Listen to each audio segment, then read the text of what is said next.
जैसे आप हमारे सामने बैठे हो, हम आपके सामने बैठे हैं, तो अपने अपने पवित्र हृदय के अनुसार सबको अनुभव हो रहा है, एक जैसा अनुभव नहीं हो रहा। जैसे हम बैठे ना, तो एक जैसा अनुभव नहीं हो रहा है। किसी को संत नजर आ रहे हैं, किसी को भगवान नजर आ रहे हैं, किसी को गुरुदेव नजर आ रहे हैं, किसी को एक बढ़िया व्यक्ति नजर आ रहा है। अलग अलग दृष्टि है, जितनी हमारी हृदय की क्षमता है। लेकिन असलियत में हम क्या है, ये तो भगवान जानते हैं या हम जानते हैं। असलियत में हमारी स्थिति क्या है, ये हमारे भगवान जानते हैं, गुरु जी जानते हैं या हम जानते हैं, और कोई नहीं जानता है। और अपनी अपनी बुद्धि के अनुसार जानते हैं। ये जाकी रही भावना जैसी, प्रभु मूरत देखी तिन तैसी। आपकी जितनी स्थिति है उतने ही आप देख पाएंगे। तो हमारी जितनी लेवल है हम उतने ही तो देख पाएंगे। तो महापुरुषों को हम कैसे पहचान सकते हैं? जब तक स्वयं में स्थिति नहीं होगी तब तक हम संतों को बाहरी किसी लक्षण से नहीं पहचान सकते। हो सकता है हम पाखंड को संत मान लें, संत को पाखंड मान लें। बड़ा विचित्र खेल है। अब अंदर की बात कैसे जानी जा सके? और बाहर का अभिनय तो नौटंकी नाटक में भी साधुता का लोग अच्छा कर लेते हैं, तो अभिनय को ही हम देख सकते हैं, आंतरिक स्थिति को तो देख नहीं सकते, क्योंकि आंतरिक स्थिति देखने के लिए ज्ञान नेत्र चाहिए, और वो है नहीं। जब तक ज्ञान के नेत्र नहीं होंगे तब तक हम संतों को पहचान नहीं सकते। अरे जी, थोड़ा सा तो आइडिया होगा कैसे, मतलब उन संतों को कैसे पहचाने? बिल्कुल आइडिया नहीं है। सच्चाई बात की पूछो तो बिल्कुल आइडिया नहीं है। काल ने मिने जब संत वेश धारण किया तो हनुमान जी ज्ञानी नाम अग्रगण्यम है ना, बुद्धिमताम वरिष्ठम, ज्ञानी नाम अग्रगण्यम बुद्धिमताम वरिष्ठम। वो भी जाके कालनेमी को प्रणाम किए और वो सब वर्णन करने लगा कि राम रावण का युद्ध हो रहा है, लक्ष्मण जी को। अब वो तो कालनेम सब जान। तो हनुमान जी ने कहा आप कैसे जानते हो? बोले तुमको भी ज्ञान हो जाएगा, हमसे गुरु दीक्षा ले लो। तो बोले गुरु दीक्षा हाँ दे दो। तो बोले नहा के आओ। हनुमान जी भी चक्कर में फंस गए थे ना। जब हम तुम तो मनुष्य हैं यार, वो ज्ञानी नाम अग्रगण्यम बुद्धिमान वरिष्ठम, वो उनको भी आइडिया नहीं हुआ कि ये राक्षस है। और उसने फंसा लिया हनुमान जी को। ये तो भगवान की लीला। एक मगरमच्छ जब वो खाने को दौड़ा तो उन्होंने मारा, तब वो देव रूप धारण करके बोला कि हमारा तो उद्धार हो गया आपके कर कमल से। ये जो बैठा है पाखंडी कालनेमी है, ये कोई साधु महात्मा नहीं।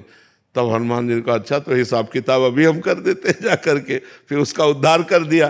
तो जब इतने बड़े महान पुरुष हनुमान जी महाराज कालनेमी को जाकर के उसके वेश को प्रणाम करते हैं और उसकी बात में आ जाते हैं, तो दंभी पाखंडी नाटक कैसे पहचाना जा सकता है? सत्य मार्ग तो जब हम बहुत काल, जब बहुकाल करी सत्संगा, हम बहुत काल उनका संग करें तब हमें पता चलेगा कि हमारे आचरणों में परिवर्तन आया कि नहीं। फिर भी वो हम अपने से पहचानेंगे। अगर उनके संग से हमारा गंदा भाव छूटता है और हमारे अंदर अच्छे भाव आते हैं तो साधु हैं। हमारे गंदे आचरण छूटते गए, हमारा भगवान से प्रेम होने लगा, हमारा जीवन बदल गया, तो साधु संग हुआ। जिसके संग से हमारा जीवन बदल जाए, जिसके पास बैठने से हमारे हृदय को शांति मिलने लगे, जिनको देखने से ऐसा लगने लगे कि आज हमारा जीवन सफल हुआ, बस यही कुछ बाहरी बातें हैं। अन्यथा संत को पहचानना बड़ा कठिन है। देवर्षि नारद जी ने लिखा है मात संगस्त दुर्लभ हो। महापुरुषों का संग मिलना बड़ा दुर्लभ है, और मिल जाए तो अगम्य पहचानना बड़ा कठिन है।